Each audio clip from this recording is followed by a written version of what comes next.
completely machinima.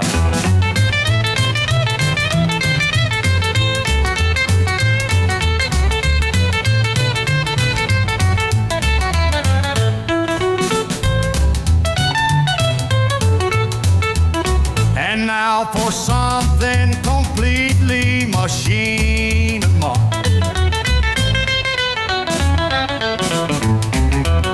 And now for something completely machinima.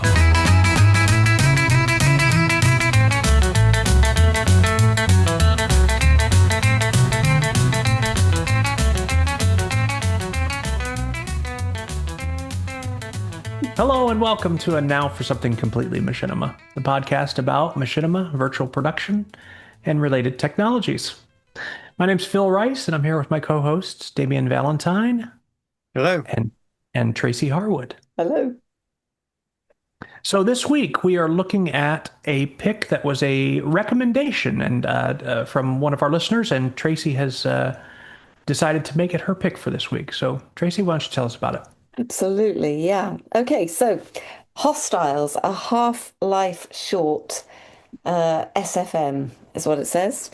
And actually, this is a pick we owe to Logan Campbell. Logan, thanks for sharing this with us. It's so good, I could not resist sharing it with you guys. So let me go through what I thought about it, and then let's hear what you guys think. Okay, so at first glance, Hostiles is basically a short, tense, Half-Life type vignette built around the arrival of the Heku soldiers. Do you call them that, Heku? During what appears to be the Black Mesa incident. The pacing of it is really tight. The action is kind of staged with cinematic intent, and the lighting and animation suggests the sort of polish we've come to associate with really high-end Source Filmmaker work, frankly. The camera language especially, I think, stands out. You've got these kind of really measured tracking shots, a sort of sense of spatial awareness and moments of kind of stillness that really build tension before this kind of burst of gunfire. It's really atmospheric, and it's really, really brilliantly well done in terms of the build-up of it. However, this was not actually made in Source Filmmaker. In fact, the creator, a guy called JoAcoNS, created Hostiles primarily in Garry's mod, a tool that in machinima circles often carries a reputation for being really rough and ready animation or meme-driven comedy, rather than this kind of cinematic storytelling we see in this short. The creator even intentionally labeled the project as Source Filmmaker when promoting it, precisely because that stigma can make audiences dismiss Gmod work before even giving it a chance, and which in this case would certainly be a real pity. If you didn't see this, you would definitely miss out. So this is a film really that doubles as a kind of small experiment in perception. And it works, it's brilliant. I think from my perspective, watching Hostiles without that context, you would really assume it was made in Source.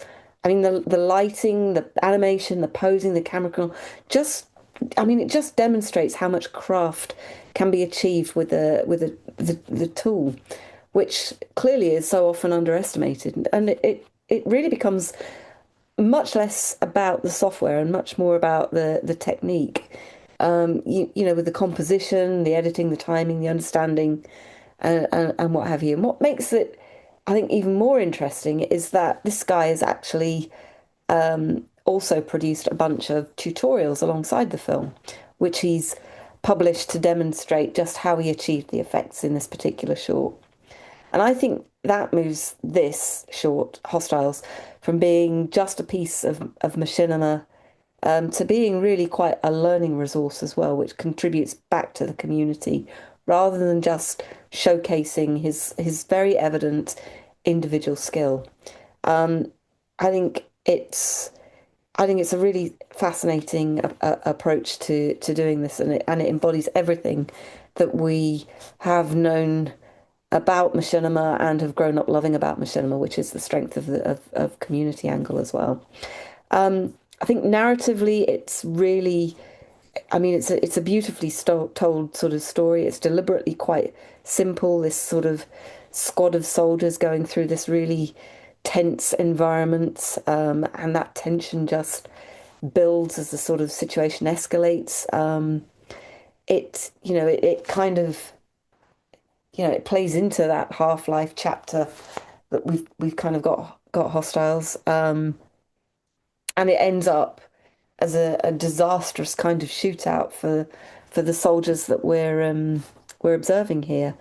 It's not a complex plot. It's entirely built on atmosphere. You can hear the footsteps echoing through these kind of corridors. You can see these soldiers with their weapons ready in position, and something quite awful is gonna happen to them just around the next corner. It's really quite a disturbing battle scene in many ways. I mean, last month we showed some really quite horrific battle type scenes. This is nonetheless horrific in many ways. It turns out though in this, the winner is not quite the person you'd expect them to be, which is a slightly I'd call that a lighter moment, I suppose, really. But I think what I liked was the editing style, the way it conveys what's going on here. That you hear heavy breathing, you hear the soldiers talking to one another, but even things like water dripping become quite intense in this short. There's some really interesting cuts and edits, I think. I'm quite impressed with the use of perspective, and I think the sound design of it is absolutely stellar. It's outstanding. It's it's a fascinating example of what it is, really. I think the most interesting part for me is that it is not actually made in Source Filmmaker. I think it raises lots of interesting questions about, given that it's made in Gmod. I mean the obvious question is why position it as something else? And I think we obviously know the answer to that, but then it does raise a lot of questions about these sort of internal hierarchies that we see play out across the machinima community about which games should be used and which shouldn't be used, and questions about authenticity and disclosure in terms of how stuff is made and how it's presented to an audience. And I think this very cleverly transcends a lot of the challenges that we've come across over the years. So yeah, I think it's a great pick, Logan. I really enjoyed taking a look at it and thinking about the implications of it, really. But before I sort of say any more, I think I'll hand over to you guys, and be fascinating to hear what you think about it. Well, I was going to open with a question, but you've Oh, kind of answered it already. oh, And that was how? Like, how was this made?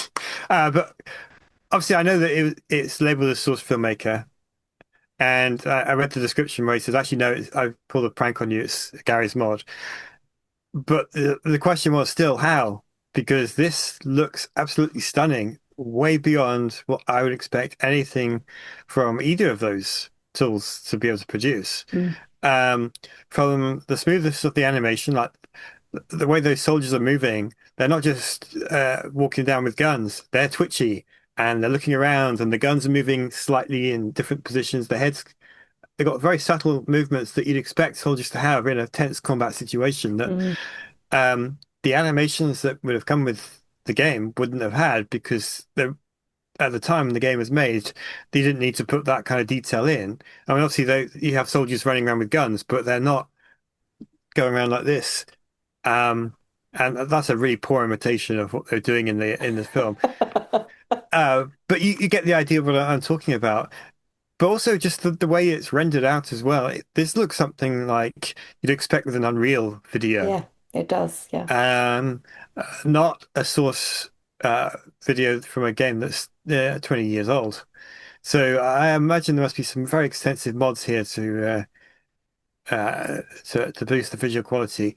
But when you kind of answered it by saying that there's tutorials and Yes. guides, so I Which we will imagine, put links to. yeah. So if I watch those, I'll probably get the answer to that how question. Yes, and I can't answer those questions because I didn't watch the tutorial videos, but Okay, they're definitely there.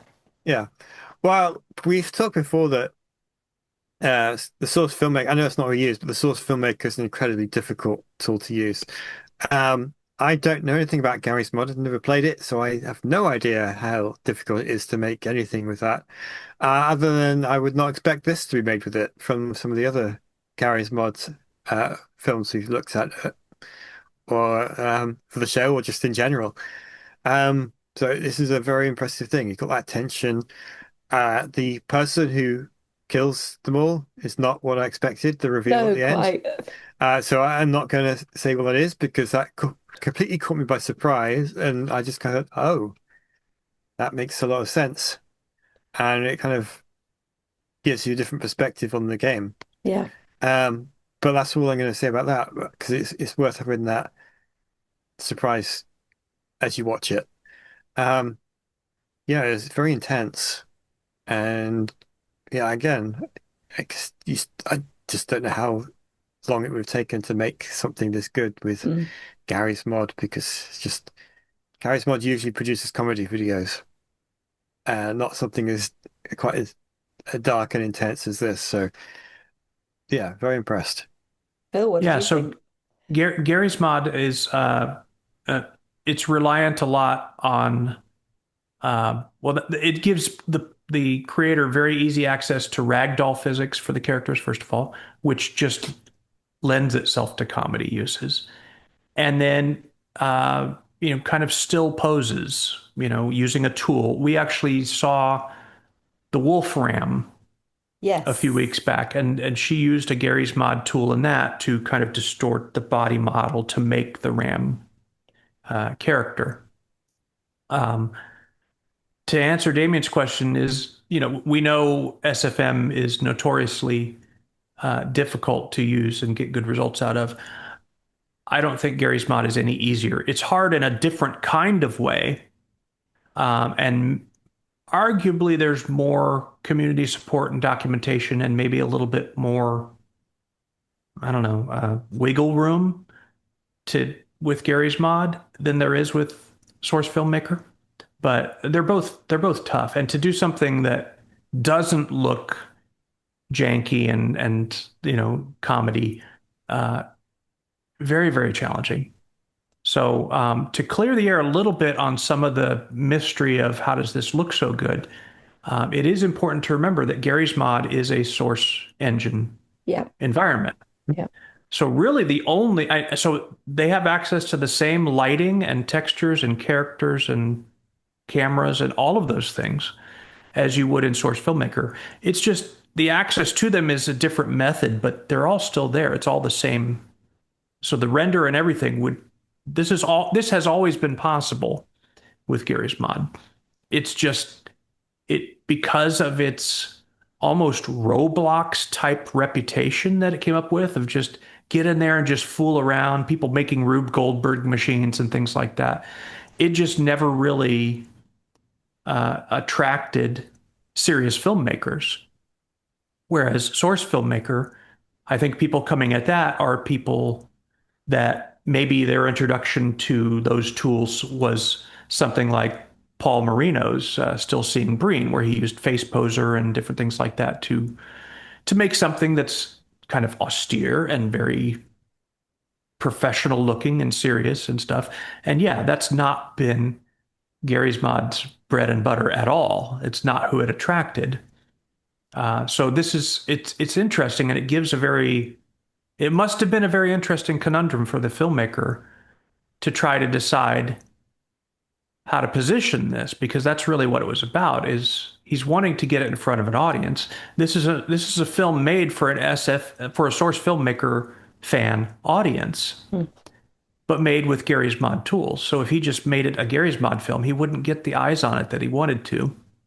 So it's like he calls it a prank, but no, I think it was a very smart strategy, understanding the audience that he was really going for. It part of me wonders was part of the decision that the filmmaker pondered whether or not to leave off any reference to how it was made in the title, and just now then it's a matter of, it's even harder to find an audience when you're just going straight for the world.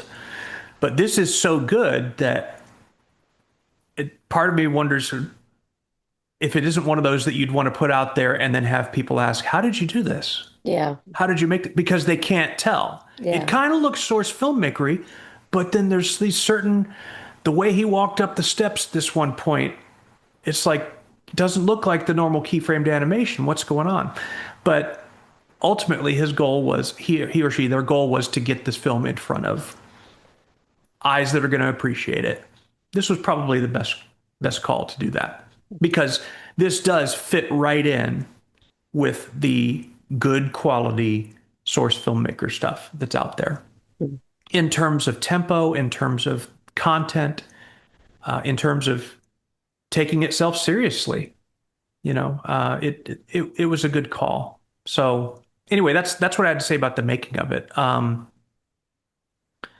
It's astonishingly good. We've talked about the animation already, so I won't spend too much time on that, but just pulling this off in Garry's Mod, like even having played with Garry's Mod a little bit, I can't even imagine how much work this took to get things looking so good. And by that, I'm referring specifically to the animation, because that's the unique factor of Garry's Mod versus Source Filmmaker, is how the animation happens. Everything else is, they've got a level playing field. So remarkable. Constructed as a film, it's just astoundingly good. The point of view, like you mentioned, Tracy, that's just right on the money. That's really what this is about. It's a very strategic and deliberate attempt to get us in the head of at least one of these soldiers, to get us empathizing with them. And then there's this punch at the end, the punch line, so to speak. Although I didn't find any humor in it at all. I'll explain why in a minute, but yeah, very, very effective.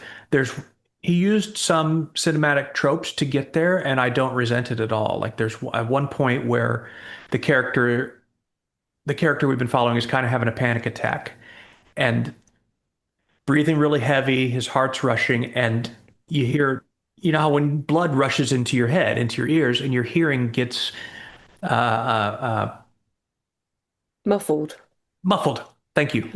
High frequencies get sloped, and that's just, we were already, I think, on the precipice of fully empathizing with this character, and that is just a way to just grab us by the lapels and pull us right into that character's body, because we know what that sensation sounds like, and we're just there with him. And it was at just the right moment in the narrative too, because not too long after that is the reveal. Yeah, we won't spoil the reveal, although it's probably not terribly difficult to guess. But I will say this: if you are not familiar with the Half-Life and Half-Life 2 general narrative, then the ending won't make any sense to you. Like, if you know nothing about Half-Life, the ending will make no sense to you. If you've ever played Half-Life or are at all familiar with the narrative, it will make tremendous sense to you. And it is just brilliant, and it's shocking. And Damien said it best, I think. It kind of turns your whole perspective on its head of how you've been looking at things. it's helpful to reflect on whether or not you've played the game. It's helpful to know that these soldiers that we're seeing, when we're first introduced to those soldiers, it's in a first-person shooter in Half-Life, the original Half-Life game. When you're first introduced to them, it's quite a dramatic scene because it's the first time you've encountered anything like that. You're on your way escaping out of this scientific facility where this incident has happened. And it's the first encounter you get with these soldiers is the sound of them talking on their communicators, that distorted vocal sound. And then you catch them running here and there, and then they are the most fierce combatants that you have ever faced in the game. Like, it's a really big deal, and it's a really hard thing to get by the first time you play it. And then throughout Half-Life, these come back, but these are commandos. They are portrayed. You get the feeling that they're human, but they're portrayed as these automatons. They're just relentless killing machines. They are out to take you down. They're relatively fearless. They're brutal, and they seem to just keep coming and coming. And they are truly, it's the first really truly fearful thing that you encounter in the Half-Life universe is these guys. So keep that in mind as you watch this and you see how this narrative unfolds and what this filmmaker succeeds in doing in terms of your attitude towards these characters. It is nothing short of remarkable. It's really truly these characters have been understood in one way for over 20 years. And he changed everything here. We've seen someone do that with the Combine, but they've done it through comedy. Zach Scott, Lit Fuse Films, did some comedy stuff where the characters were Combine, and one of them had a bucket on his head the whole time. Do you remember that? And kind of talked like Kenny from South Park, all.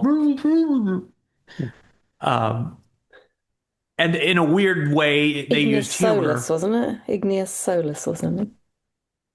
Ignis Solus was made with Team Fortress 2, I believe. Oh, was it? Okay, I'm getting confused. Yeah, this other one was called, I can't remember what the title of it was, but it was a short series, a brief series. They did a couple episodes of it, and it was like a situation comedy. Okay. Are you familiar with the U.S. Television show Cops from the 90s? It basically was a reality TV show that a camera crew would ride along with police officers on night patrol and see them encounter real situations, pulling people over for being drunk or, disorderly or whatever. And it was just, it just caught the whole country by storm when it was out. It was popular on TV for a decade. And they were kind of, if I remember the series right, the Lit Fuse thing was kind of spoofing that. So these cops, the Combine, that's kind of their role in that authoritarian society, and they're having these red versus blue type conversations, about things that aren't related to their work and stuff like that. So that kind of humanized the Combine, those types of things, and that became a popular thing to do after that. But I've never seen it done in a serious fashion for these commandos who aren't ever thought to be alien or under some kind of compulsion other than being in the military. They are just an elite military squad who is portrayed as soulless and brutal. And it's amazing what he pulls off in this short. That it totally turns that around, totally changes that idea that they can be vulnerable, that they can be scared. These are things we've never seen these characters do in the games. They're never scared. They're never off mission. They don't stop and have panic attacks, They don't care about each other in the game. Like, they don't have military band of brothers type camaraderie like real soldiers would have. The it's like it's been bred out of them. They don't. So this just opens up it for me. When I suspended disbelief and just really dove into the film, I just thought, how much of what I thought I knew about these soldiers were just assumptions, and are they really just, this is, some mother's son, like these humanizing moments, I think, that probably happen in real warfare from time to time too. You see the other side as just the enemy, and they're just trying to kill me, so I got to kill them. And then sometimes you'll hear these stories where it's like the veil is lifted and you realize, oh, they're just like me. They missed their girl back home. They lost their brother. They just want to go home. They're hungry, you know. So this was kind of a way of shedding light on the humanity of these characters that were thought to have none. I can't tell you how much I love that. And the ending was a surprise to me. Total shock. Production values off the charts good. Sound design mostly off the charts good. The only criticism I have of this film is the footstep sound for what turns out to be the bad guy character. It sounds like he's running around in boots made of steel, and it's the same sound repeated and repeated and repeated. And that's the only thing. I think the reason that it upsets me is because it pulled me out of the narrative that I really wanted to stay immersed in. But it's just too repetitive. It didn't sound like real footsteps. It ended up being employed cleverly as a device to associate that specific sound with the specific character in the movie.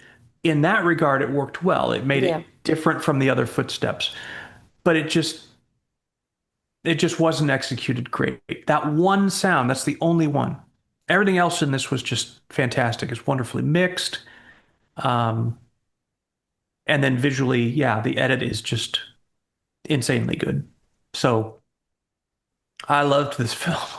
So what, Logan? Thank you, Logan. Logan Campbell. For sending this our way. It is great pick. It is one that I've bookmarked permanently and will return to again and again. It's just great stuff.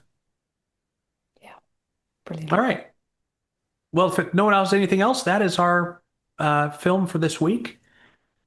Those in the audience, we'd love to hear what you think of this one. Go watch it and then come back and comment here or drop us an email at talk@completelyMachinima.com. My name's Phil Rice, and on behalf of my co-hosts, Tracy and Damien, we will see you next time. Right. Bye-bye.